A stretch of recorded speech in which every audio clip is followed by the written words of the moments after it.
Your youth pastor just landed a really sweet consulting gig.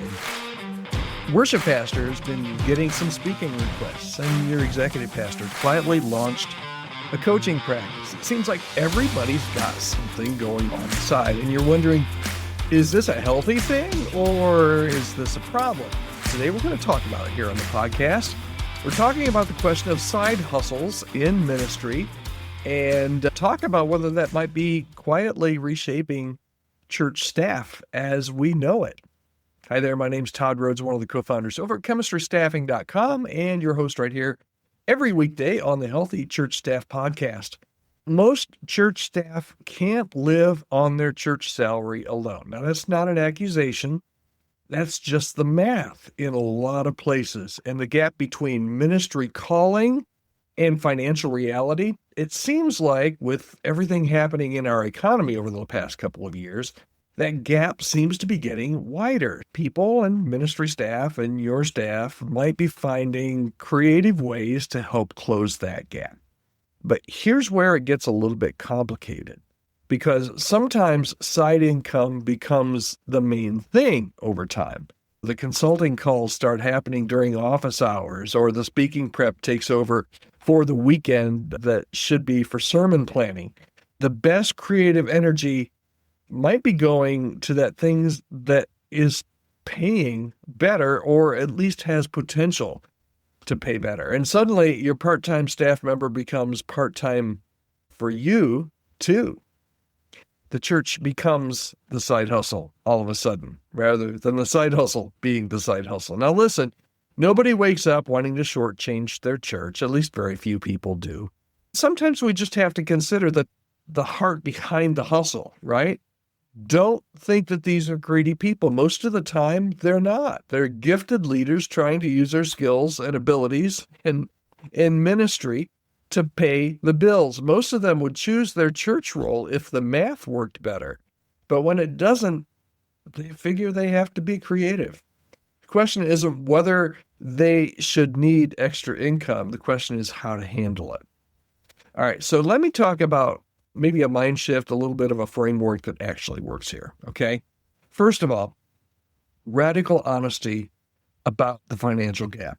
We just have to be honest here. If your church pays a really great salary, then awesome.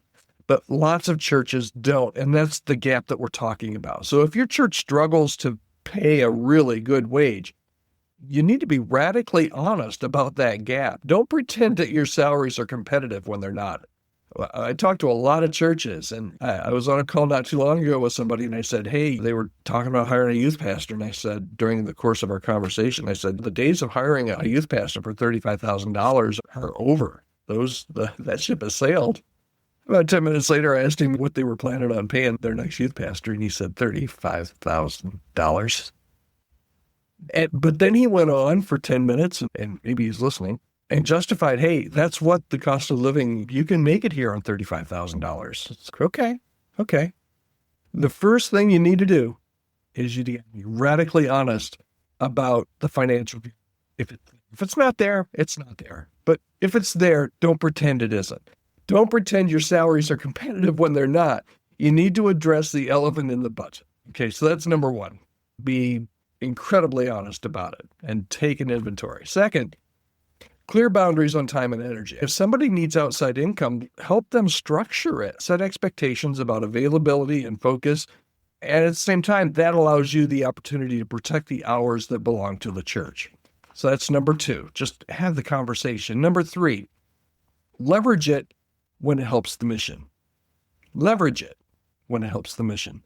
And churches are all across the spectrum here. Some churches are like, no, we want you to be able to do this because when you do things outside the church, it actually helps us because you get outside exposure. Other churches are like, nope, do not do that. We do not want you doing anything. My third point is when it makes sense, when it could help the mission of your church, leverage it. Sometimes their outside work builds skills that are going to benefit them in their role at your church. Sometimes it raises their profile in ways that will help the church.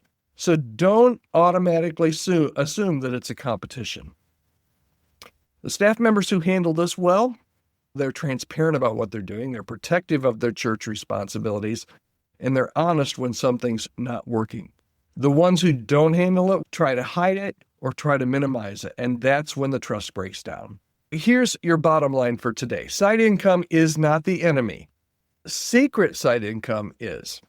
When you don't have the conversation about that gap and they feel like they have to go and do this kind of under the table, that's where the lack of trust and that's where all the anxiety comes in. Okay? So here's your challenge for this week. Have that conversation that you've been avoiding. If your staff, be honest about what you're considering or what you're already doing. And if you're the senior pastor, ask about the financial pressure your team's feeling. Man, we're just getting ready in a couple weeks. I'm really excited about releasing our 2025 from last year, the results of our church staff health assessment. And we're going to do a couple of weeks and unpack that here, and you'll be able to grab the free report. But one of the things when it came to compensation was when we heard from people, when they took the assessment and when they gave us their narrative answers, one of the things was, man, one person said, I love ministry, but I can't go to the grocery store with it, saying that there's a gap there between what I need to feed my family and what the church is able to pay. So if you're the senior pastor, ask about that financial pressure that your team might be feeling, and then try to work together to find solutions. Maybe your church can't pay any more money, okay? But there's probably some things that you can do, and at least getting it out on the table and opening that up. Because here's what's going to happen, and this is what we found in our assessment, in our survey from last year and the last 3 years actually, is that if you don't mind that gap, you're going to end up finding somebody else because they can't stay where they can't afford to be. So work together to find solutions that honor both your staff members' calling and their need to eat. Healthy churches figure this out together. They don't pretend that tension doesn't exist. They don't put their head in the sand and think everything's hunky-dory. They have the conversations, and they're honest. They're honest about the gap, if there's a gap there to begin with. All right, I hope that's been helpful for you today. If you're a staff member, maybe it's helpful. Maybe you need to have a conversation with your supervisor, and maybe you need to think about what your options are there. If you're a senior pastor or an executive pastor, and this has become more and more of an issue, it could be that there's a bigger gap there than what you think there is. And that's something that you need to tackle and you need to discuss. That's it for today. I hope this has been helpful for you here on the Healthy Church Staff Podcast. We'll be right back here again tomorrow. Hope you have a great day.